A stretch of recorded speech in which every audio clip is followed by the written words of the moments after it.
आज ये वीडियो होने वाली है सुपर अमेजिंग, क्योंकि यहाँ पे हम लोग प्रो सीरीज में प्रो तरीके से विटामिन एम चैप्टर को बहुत ही क्विकली रिवाइज करने वाले हैं। याद रखना ये एक रिवीजन वीडियो है जहाँ पे हम लोग 15 मिनट्स के अंदर पूरा चैप्टर रिवाइज करेंगे। अगर आपको इस चैप्टर का डिटेल एक्सप्लेनेशन चाहिए, लाइन बाय लाइन एनसीईआरटी समझना है, तो मैंने लाइव क्लास में पूरा डिटेल में पढ़ाया है। आपको उसका लिंक डिस्क्रिप्शन बॉक्स में मिल जाएगा, आप वहां से भी देख सकते हो।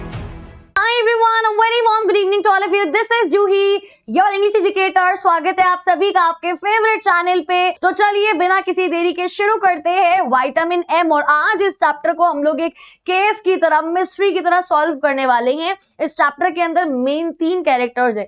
एक तो रवि, उसकी मम्मी विद्या और उनके पापा मतलब रवि के नाना जी, ग्रैंडपा। ये 3 मेन कैरेक्टर्स है इस चैप्टर के अंदर। दिखाया गया है कि कैसे बूढ़े लोग टाइम के साथ ऑफ कोर्स उनको सुनने में दिक्कत होती है, कम दिखाई देता है, कम समझ में आता है, चीजें भूलने लगते हैं, लेकिन उनको जरूरत होती है प्यार की, केयर की, अफेक्शन की, ना कि बहुत रूडली बात करने की, है ना। तो इस चैप्टर के अंदर जो रवि की मम्मी है विद्या, वो अपने पापा से ही फ्रस्ट्रेट होके, इरिटेट होके इस तरीके से बात करती है कि अरे सुन लो, आपको सुनाई नहीं दे रहा, मैं जा रही हूँ ऑफिस, ठीक है। वो थोड़ा लाउड पिच में, लाउड वॉइस में बात करती हैं, उन्हें बाहर नहीं निकलने देती, कहीं वो भटक ना जाए, घर आने का रास्ता भूल ना जाए। और ये सब कुछ ग्रैंडपा को नहीं पसंद होता है। वो अपने टाउन हाउस से यहाँ सिटी में रहने के लिए आए होते हैं और उनको आजादी चाहिए होती है, जैसे उनके पास वहां थी। तो चलिए देखते हैं चैप्टर में हुआ क्या और क्या केस है। और जैसा कि चैप्टर का नाम है विटामिन एम, तो यहाँ पे एम स्टैंड्स फॉर मेमोरी। और शुरुआत में क्या होता है कि जो रवि की मम्मी है विद्या, वो टेबल पे कुछ टैबलेट्स को फेंकते हुए बोलती है कि भगवान करे काश कोई एक ऐसी टैबलेट बना दे जिसका नाम हो विटामिन एम, जो कि मेमोरी स्ट्रॉन्ग करने के काम आती हो। और वो ये बोल रही थी अपने फादर रवि के ग्रैंडपा के लिए, क्योंकि उनकी मेमोरी अब उतनी स्ट्रॉन्ग नहीं बची है। तो देखते हैं एक्चुअली किसकी मेमोरी कितनी स्ट्रॉन्ग है इस चैप्टर के अंदर, ठीक है। तो यार ये देखो, ये है हमारा रवि, ये उसकी मम्मी विद्या, और ये है हमारे ग्रैंडपा जो चश्मा लगाते हैं, अपनी रॉकिंग चेयर पे बैठे हुए हैं आराम से और न्यूज़पेपर पढ़ते हैं, ठीक है। और ये है वो टैबलेट जिनकी बात हो रही है। उसकी मम्मी बोलती है कि काश कोई मेमोरी पिल होती ओल्ड पीपल के लिए, बूढ़े लोगों के लिए, ताकि वो अपनी मेमोरी मतलब भूले ना चीजों को, उन्हें याद रहे उसको खाने के बाद, ठीक है।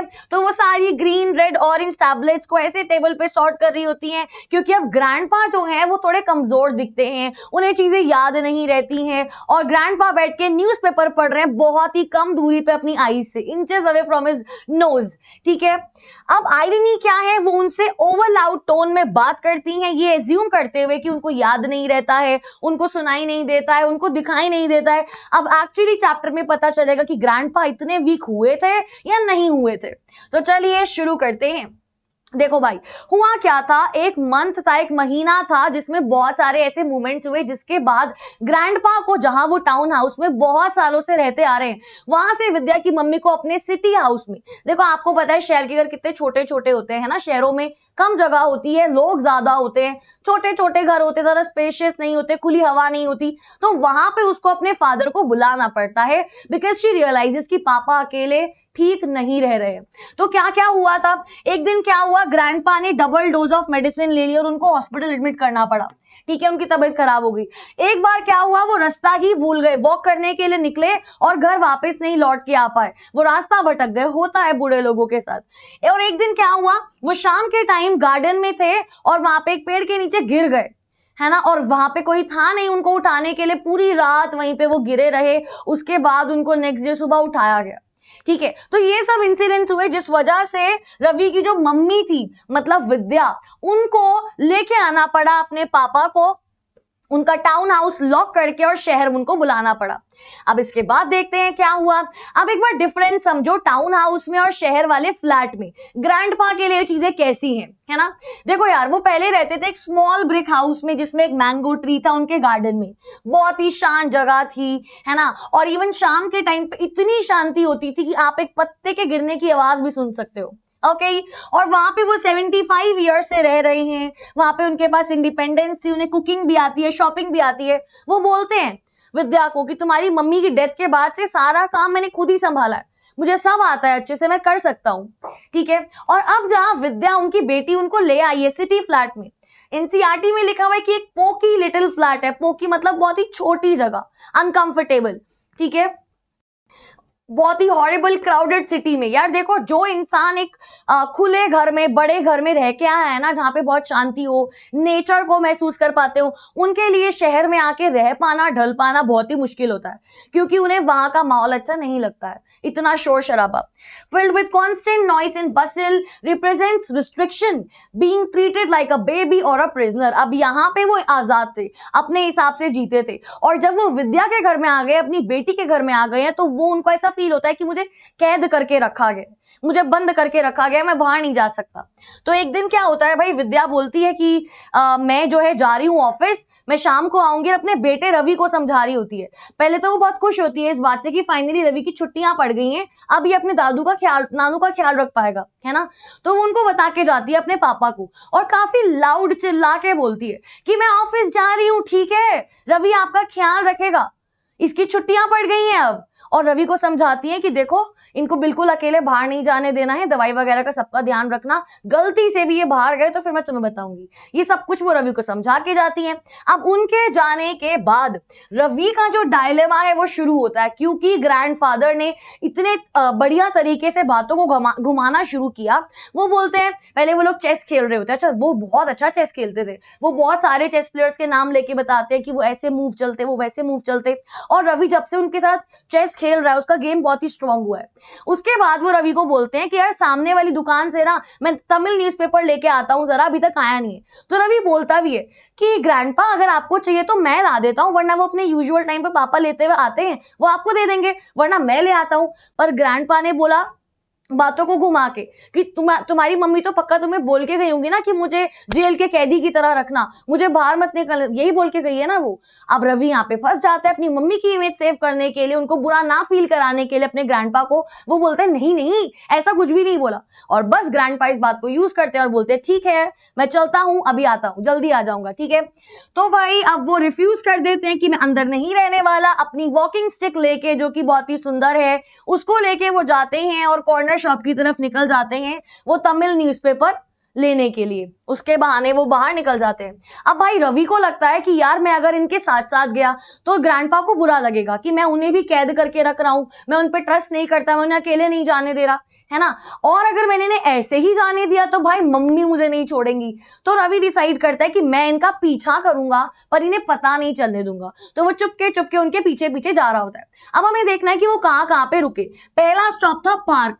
पार्क में जाके ग्रैंडपा बैठते हैं आराम से, है ना, एक पेपर रोल जो टाइप होता है ना, उसके अंदर पीनट्स वगैरह वो लेते हैं, आराम से बैठते हैं एक बेंच पे और वहां पे बैठ के नजारा देख रहे होते हैं, खा रहे होते हैं।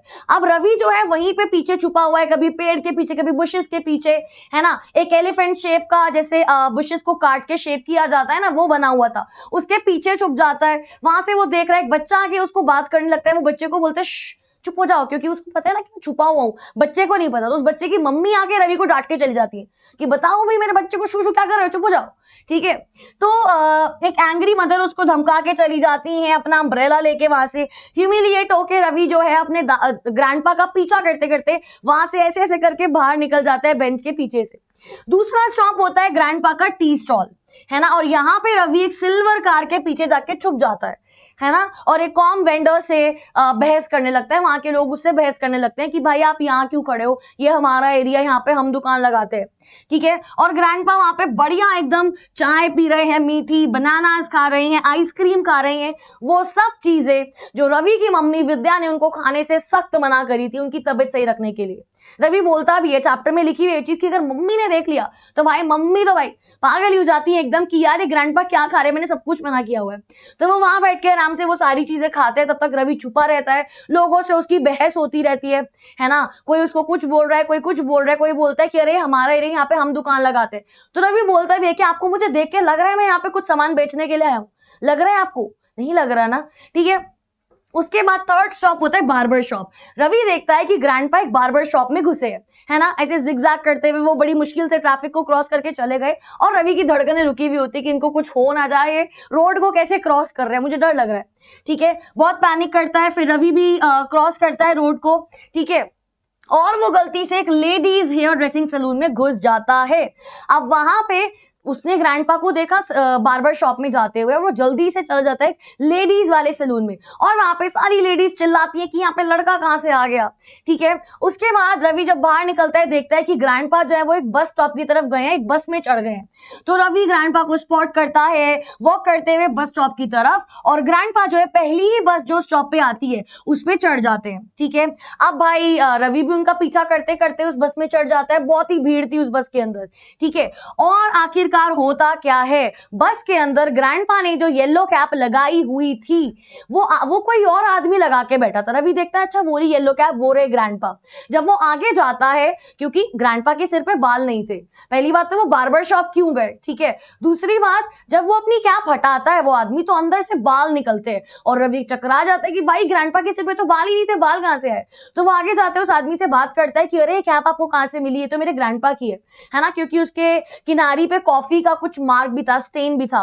तो वो आदमी बोलता है कि एक बड़े अच्छे इंसान ने मुझे अपनी कैप दे दी थी वहां पे बार्बर शॉप में और बोला कि आज बहुत ही गर्मी है, मुझे कैप की नीड नहीं है, तुम लगा लो।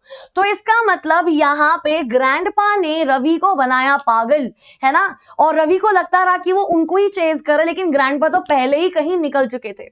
ओके जी, अब रवि अपने पेरेंट्स को कॉल करता है बिकॉज वो ग्रैंडपा को तो चेज नहीं कर पा रहा कि वो कहाँ चले गए।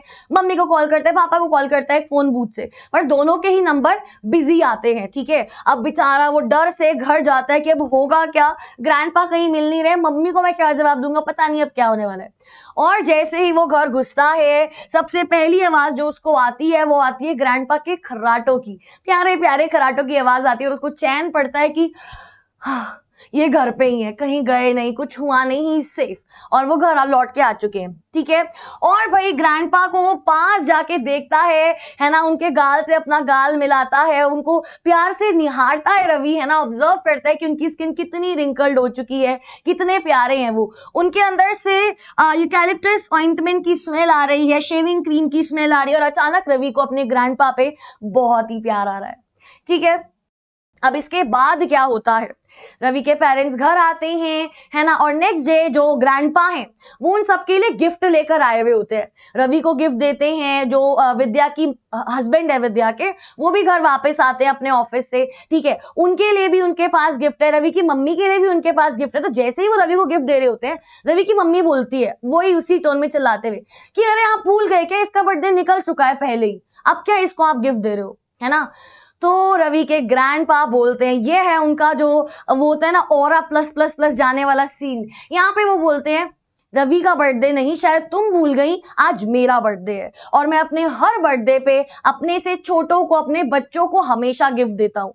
और रवि की मम्मी एकदम से कैलेंडर की तरफ देखती है जहाँ पे उन्होंने मार्क किया हुआ था रेड कलर से पापाज बर्थडे, है ना, साल की शुरुआत में ही मार्क कर दिया था, फिर भी भूल गई कि आज के दिन उनके पापा का बर्थडे है। ग्रैंडपा बताते हैं कि ये मेरा स्ट्रिक्ट यूनिक ट्रेडिशन है कि मैं अपने बर्थडे पे सिर्फ गिफ्ट लेता नहीं हूँ, देता हूँ हर बच्चे को जो मेरे घर का है। और वो अभी भी अपनी बेटी को, अपने दामाद को अपना बच्चा ही मानते हैं, वो सबको गिफ्ट देते हैं। अब वो गिफ्ट में देते क्या है, सबसे पहले रवि को देते हैं डिटेक्टिव बुक, डिटेक्टिव स्टोरीज वाली बुक, और बोलते हैं कि तुम ये बुक जरूर पढ़ना, तुम्हें बहुत मजा आएगा। अब देखो इस बात में ना एक आप बोल सकते हो सार्केज्म है, कैसे रवि के ग्रैंडपा रवि को जब डिटेक्टिव स्टोरीज वाली बुक देते हैं, बोलते हैं ध्यान से पढ़ना, तुम इसमें बहुत सारी चीजें सीख पाओगे कि किसी का पीछा कैसे करते हैं, डिटेक्टिव कैसे बनते हैं। अब यहाँ पे वो उसको इनडायरेक्टली ताना मार रहे हैं कि अबे जा, तू मुझे चेज नहीं कर पाया, मैं तेरे से कितना बूढ़ा हूं, ये ले ये बुक रख बेटा, इसको ध्यान से पढ़ियो, है ना, और फिर मुझे चेज करना सीखियो। क्योंकि वो कितना स्मार्टली पहले ही घर में आके आराम से सो गए थे, है ना। तो वो उसको एक डिटेक्टिव स्टोरी बुक देते हैं, प्रूव करते हुए कि भाई वो कंप्लीटली अवेयर थे कि रवि उनको फॉलो कर रहा है पूरे दिन, और वो बहुत ही शार्प और ऑब्जर्वेंट है। कौन, रवि के ग्रैंडपा। और दूसरा गिफ्ट होता है रवि की मम्मी के लिए, वो गिफ्ट क्या होता है, विटामिन एम की गोलियां। बोलते हैं कि भाई देखो तुमको चाहिए होंगी ये मेमोरी पिल्स, है ना। और अब यहाँ पे आयरनी कंप्लीट हो गई है, मदर ने एज्यूम किया था कि ग्रैंडपा की मेमोरी जाती जा रही है, जबकि एक्चुअली रवि की मम्मी विद्या की ही मेमोरी जाती जा रही थी, अपने पापा का बर्थडे भूल गई थी। इसके साथ साथ ग्रैंडपा जो है वो गिफ्ट रवि के डैड के लिए भी लेके आए थे, मतलब अपने दामाद जी के लिए भी लेके आए थे। और इसके साथ हमारी स्टोरी यहाँ पे खत्म हो जाती है। रवि इस टाइम पे कंफ्यूज है, उसके पापा सोच रहे हैं कि डिटेक्टिव वाली स्टोरीज क्यों दे रहे हैं इसको, ये हो क्या रहा है। उसके पापा सोच रहे हैं कि ये विटामिन एम की गोलीज की क्या बातें चल रही है, पिल्स की क्या बातें चल रही है ना। उनको समझ ही नहीं आ रहा है कि घर में सीन क्या है, बस वो देख रहे हैं कि अच्छा हाँ ठीक है ना।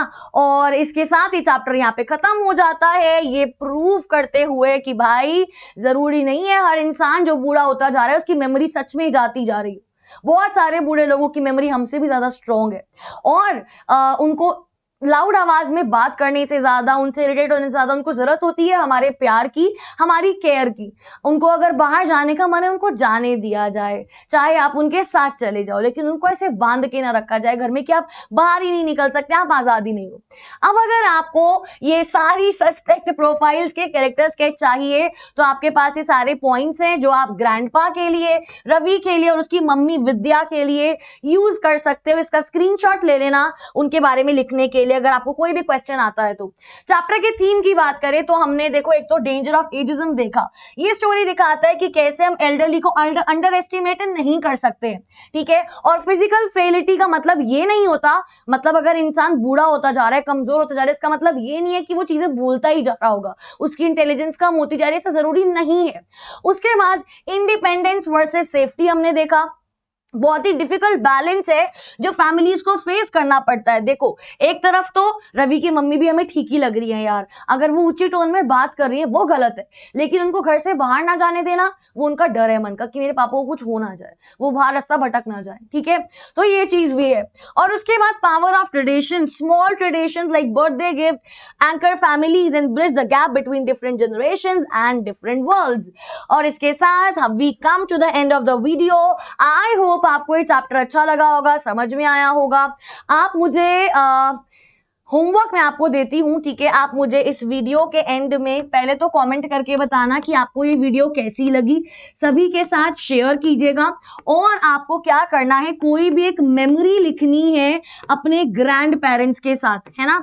जब आपको लगा हो कि एक दिन मेरे ग्रैंड पेरेंट्स कहीं बाहर निकले और घर लौट के नहीं आए, बहुत देर तक हम लोग डर गए, या फिर आपके ग्रैंड पेरेंट्स की मेमोरी अभी भी बहुत स्ट्रांग है, आपसे भी ज्यादा स्ट्रांग है, या आप उनके साथ कैसे टाइम स्पेंड करते हो, उनको कैसे लव्ड फील कराते हो, और अगर अभी तक नहीं कराया तो आगे कैसे कराने वाले हो। मैं आपका इंतजार करूंगी कमेंट्स में आपके ग्रैंड पेरेंट्स और आपके बॉन्ड के बारे में जानने के लिए। और आपसे मिलूंगी एक और सुपर अमेजिंग वीडियो में, तब तक के लिए bye bye, take care, see you all very soon, bye.